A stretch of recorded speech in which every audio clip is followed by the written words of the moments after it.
മറ്റൊരു പ്രധാനപ്പെട്ട വാർത്തയാണ് മാപ്പടി കേസിൽ പിണറായി വിജയന്റെ മകൾ വീണ ടിയെ ഇഡി ചോദ്യം ചെയ്യുന്നു എന്നത് അതിപ്പോഴും തുടർന്നുകൊണ്ടിരിക്കുകയാണ്. രാവിലെ 10:30 കൊച്ചി ഇഡി ഓഫീസിൽ വീണ വിജയൻ എത്തിയത്. ഭർത്താവ് മുഹമ്മദ് റിയാസ് MLA-ക്കൊപ്പമാണ് വീണ എത്തിയത്. CMR-ലുമായി നടത്തിയ സാമ്പത്തിക ഇടപാട് ഉൾപ്പെടെയുള്ള കാര്യങ്ങൾ ഇഡി വീണയിൽ നിന്ന് ചോദിച്ചറിയുകയാണ്. ഇഡി ഓഫീസ് പരിസരത്ത് കനത്ത സുരക്ഷ ഏർപ്പെടുത്തിയിട്ടുണ്ട്. വീണയോട് വെള്ളിയാഴ്ച ഹാജരാകാൻ ആവശ്യപ്പെട്ടിരുന്നുവെങ്കിലും അനാരോഗ്യത്തെ തുടർന്ന് സാവകാശം തേടിയിരുന്നു. തുടർന്നാണ് ഇന്ന് ഹാജരാകുന്നത്. കേസിൽ ഇന്നലെ ശശിധരൻ കർത്തയുടെ ഭാര്യ ജയ കർത്തയും ശരണസ് കർത്തയും ഒക്കെ ചോദ്യം ചെയ്യലിന് ഹാജരായിരുന്നു. അറിയേണ്ട കാര്യങ്ങൾ ഇഡി വീണയിൽ നിന്ന് ചോദിച്ചു മനസ്സിലാക്കുന്നു എന്നതാണ് മനസ്സിലാകുന്നത്. വീണ മാനേജിംഗ് ഡയറക്ടറായ എക്സലോജിക് സൊല്യൂഷൻസ് സേവനമൊന്നും നൽകാതെ CMRL കമ്പനിയിൽ നിന്ന് 2.78 കോടി രൂപ കൈപ്പറ്റിയെന്നും ഇവരുടെ സഹോദര സ്ഥാപനത്തിന്റെ അക്കൗണ്ടിൽ നിന്ന് 50 ലക്ഷം രൂപ വായ്പയായി നേടിയെന്നുമാണ് ഇഡിയുടെ കേസ്. ഈ തുക കള്ളപ്പണ നിരോധന നിയമപ്രകാരം കുറ്റകൃത്യത്തിലൂടെ സമ്പാദിച്ച പണത്തിന്റെ പരിധിയിൽ വരും എന്നതാണ് ഇഡിയുടെ വാദം. പ്രതികളുടെ വീടുകളിലും സ്ഥാപനങ്ങളിലും ഇഡി പരിശോധന നടത്തിയിരുന്നു, റെയ്ഡ് നടത്തിയിരുന്നു. ഇഡിയും സീരിയസ് ഫ്രോഡ് ഇൻവെസ്റ്റിഗേഷൻ ഓഫീസും ഇതുവരെ സമാഹരിച്ച തെളിവുകളും മൊഴികളും വിശദമായി പരിശോധിച്ച ശേഷമാണ് ഇപ്പോൾ ചോദ്യം ചെയ്യൽ നടപടികളിലേക്ക് കടന്നിരിക്കുന്നത്. ഇഡി ഉദ്യോഗസ്ഥർ റെയ്ഡിനെത്തിയപ്പോൾ വലിയ ശക്തമായ പ്രതിഷേധം സംസ്ഥാനത്ത് നമ്മൾ കണ്ടതാണ്. അത് വലിയ കേസും വഴക്കുമൊക്കെയായി മാറുന്നത് നമ്മൾ കണ്ടതാണ്. എന്നാൽ ഇന്ന് വീണയുടെ കേസ് പാർട്ടിക്കെതിരായ കേസല്ല എന്ന ഒരു തിരിച്ചറിവിലേക്ക് CPM എത്തിയിരിക്കുന്നു. ഇന്ന് പ്രതിഷേധങ്ങളില്ല.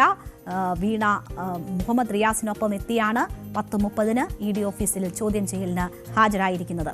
ഇപ്പോൾ നമുക്കൊപ്പം ഡാനി പോൾ വാർത്തയുടെ വിശദാംശങ്ങളുമായി ചേരുകയാണ്. ഡാനി, 10:30 വീണ ടി ചോദ്യം ചെയ്യലിനായി ഹാജരായത്. ഇപ്പോൾ ഏതാണ്ട് 7 മണിക്കൂറോളം ആകുന്നു. ഇപ്പോഴും ആ ചോദ്യം ചെയ്യൽ അവിടെ തുടർന്നുകൊണ്ടിരിക്കുന്നു എന്നതാണ് മനസ്സിലാകുന്നത്. പ്രധാനമായും ഈ സേവനം എന്ത് നൽകി എന്നതുൾപ്പെടെയുള്ള കാര്യങ്ങൾ ചോദിച്ചറിയാനുണ്ട്. എങ്ങനെ ഈ പ്രോസസ് അവിടെ നടക്കുന്നു എന്നതാണ് മനസ്സിലാക്കുന്നത്.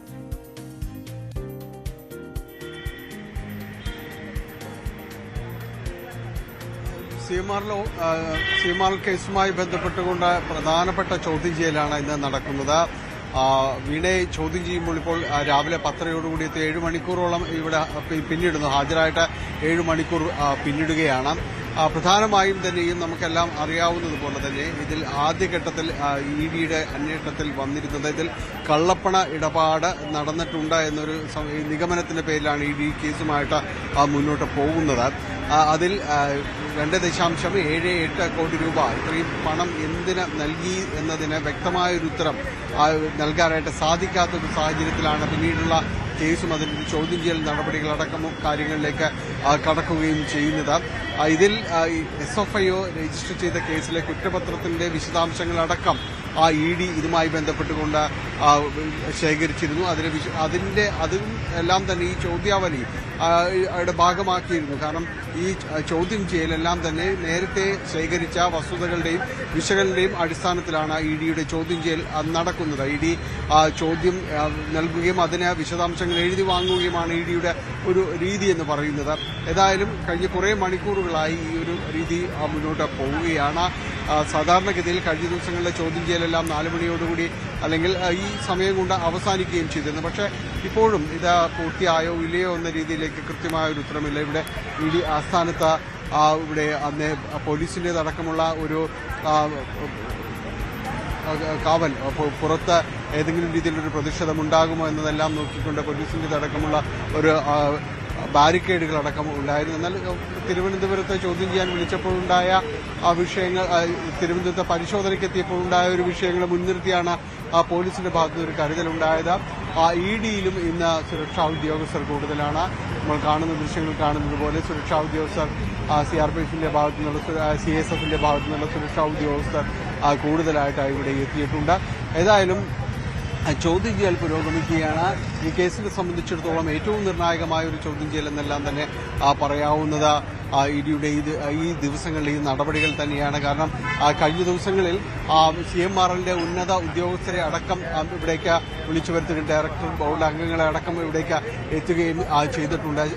MP ശശിധരൻ കർത്ത മാത്രമാണ് ഇതിൽ അനാരോഗ്യം അടക്കം ഉള്ള കാര്യങ്ങൾ ചൂണ്ടിക്കാണിച്ചുകൊണ്ട് ഒരു അവധി അപേക്ഷ നൽകിയിട്ടുണ്ട് എന്നതാണ് മനസ്സിലാക്കുന്നത്. മറ്റുള്ളവർ തന്നെ ശശിധരൻ കർത്തയുടെ ഭാര്യ ജയ കർത്ത, അതോടൊപ്പം തന്നെ മക്കൾ ഷിബി കർത്ത, ശരണസ് കർത്ത തുടങ്ങിയവരെല്ലാം തന്നെ കഴിഞ്ഞ ദിവസങ്ങളിലായിട്ട് ചോദ്യം ചെയ്യുകയും ചെയ്തിരുന്നു. അതോടൊപ്പം തന്നെ CMRLന്റെ സാമ്പത്തിക കാര്യ വിഭാഗത്തിലെ ഉന്നത ഉദ്യോഗസ്ഥരും ചോദ്യം ചെയ്യലിന് ഹാജരാകുകയും ചെയ്തിരുന്നു. ഇതിനുശേഷമാണ് വീണ ഇപ്പോൾ ചോദ്യം ചെയ്യലിന് വേണ്ടി എത്തിയിരിക്കുന്നത്. ആദ്യ നോട്ടീസിന് അനാരോഗ്യം ചൂണ്ടിക്കാണിച്ചുകൊണ്ട് അവധി അപേക്ഷ നൽകിയിരുന്നു. ഇപ്പോൾ ഇന്ന് രാവിലെ തന്നെ ചോദ്യം ചെയ്യലിന് ഹാജരാകുകയും ചെയ്തിരിക്കുന്നു. ഇതിൽ ഏറ്റവും പ്രധാനപ്പെട്ടത് നേരത്തെ പറഞ്ഞതുപോലെ തന്നെ ഇതിൽ കൈപ്പറ്റിയ പണം അത് എങ്ങനെയാണ്, ഏത് സേവനം നൽകിയതാണ് എന്നത് വ്യക്തമാക്കേണ്ടതുണ്ട്. അതിൽ ഏതെങ്കിലും രീതിയിലുള്ള ഒരു കള്ളപ്പണ ഇടപാടുകൾ നടന്നിട്ടുണ്ടോ എന്നൊരു സംശയമാണ് ഇഡിയുടെ ഭാഗത്തുനിന്ന് ഉയരുന്നത്. ഒപ്പം തന്നെയും CMRLന്റെ തന്നെ ഒരു ഉപകമ്പനിയായ എംപവർ ഇന്ത്യ ലിമിറ്റഡിൽ നിന്ന് തുക വായ്പ എടുത്തിട്ടുണ്ട്. ഒരു സാമ്പത്തിക ക്രയവിക്രയങ്ങൾക്ക് വേണ്ടിയുള്ള CMRLന്റെ ഉപകമ്പനിയാണ്. അതിൽ നിന്ന് വീണ ആദ്യഘട്ടത്തിൽ 25 ലക്ഷം രൂപയും പിന്നീട് അത് തിരിച്ചടവുകളില്ലാതെ ഇരിക്കുകയും ചെയ്തിട്ട് പോലും വീണ്ടും 25 ലക്ഷം രൂപ, അങ്ങനെ 50 ലക്ഷം രൂപ അതിൽ നിന്ന് കൈപ്പറ്റുകയും ചെയ്തിട്ടുണ്ട്. ഇത് തിരിച്ചടവും കാണുന്നില്ല. അപ്പോൾ ഇത്തരം കാര്യങ്ങൾ സംബന്ധിച്ച് വലിയ രീതിയിൽ സംശയമുണ്ട്. എന്ത് സേവനമാണ് നൽകിയത്? എക്സാലോജിക്ക് നൽകിയ സേവനത്തിന് പുറത്ത് മറ്റേതെങ്കിലും രീതിയിലുള്ള കാര്യങ്ങളുണ്ടോ എന്നതടക്കമാണ് ED അന്വേഷിക്കുകയും ചെയ്യുന്നത്. ഹൈക്കോടതിയിൽ നിന്ന് അനുകൂല ഉത്തരവ് നേടിയ ഉടൻ തന്നെ ഈ ഒരു നടപടികളിലേക്കടക്കം ED വളരെ പെട്ടെന്ന് കടക്കുകയും നമുക്കറിയാവുന്നതുപോലെ തിരുവനന്തപുരത്ത് പരിശോധന നടത്തുകയും CMRLന്റെ ഏതാണ്ട് 10ഓളം സ്ഥാപനങ്ങളിലും കേന്ദ്രങ്ങളിലും എല്ലാം പരിശോധന തുടരുകയും ചെയ്തിരുന്നു. വീണയുടെ 3 അക്കൗണ്ടുകൾ മരവിപ്പിച്ചിട്ടുണ്ട്. ഈ അക്കൗണ്ടുകളുടെ വിശദാംശങ്ങൾ അടക്കം ശേഖരിച്ചുകൊണ്ടെത്താനാണ് ഇന്ന് ആവശ്യപ്പെട്ടിരിക്കുന്നത്. ഏതായാലും മണിക്കൂറുകളായി ഇവിടെ ചോദ്യം ചെയ്യൽ തുടരുകയാണ്. ഇതിപ്പോൾ വൈകുന്നേരം ഒരു 6 മണിയോടുകൂടി അവസാനിക്കുമെന്ന് ഒരു സൂചനകളുണ്ട്. ഒരുപക്ഷെ അതിനും നീണ്ടുപോയേക്കാം. ശരി, എന്തായാലും 7 മണിക്കൂറോളമായി ചോദ്യം ചെയ്യൽ അവിടെ തുടർന്നുകൊണ്ടിരിക്കുകയാണ്. ഇനി അരമണിക്കൂർ കൂടി ഉണ്ടാകും എന്നതിന്റെ സൂചനകളാണ് ഡാൻ ഇപ്പോൾ നൽകുന്നത്. അതിനു മുൻപ് കഴിയുകയാണെങ്കിൽ നമുക്ക് ഒന്നുകൂടി ആ വാർത്തയുടെ വിശദാംശങ്ങളിലേക്ക് എത്താം. എന്തായാലും ഈ കേസിൽ ഒട്ടും പിന്നോട്ടില്ല എന്നതിന്റെ സൂചനകളാണ് ED നൽകിക്കൊണ്ടിരിക്കുന്നത്. അതിന്റെ ഭാഗമാണ് ഈ ചോദ്യം ചെയ്യൽ. വളരെ നിർണായകമായ ദിവസമാണ് ഈ കേസുമായി ബന്ധപ്പെട്ട് ഇന്ന് വീണ ടിയെ ചോദ്യം ചെയ്യുന്ന ഈ ദിവസം. എന്താണ് തുടർ നീക്കം എന്നതൊക്കെ നമുക്ക് കാത്തിരുന്ന് കാണാം. കൂടുതൽ വാർത്തകൾക്ക് News 18 Keralam YouTube channel subscribe ചെയ്യുക.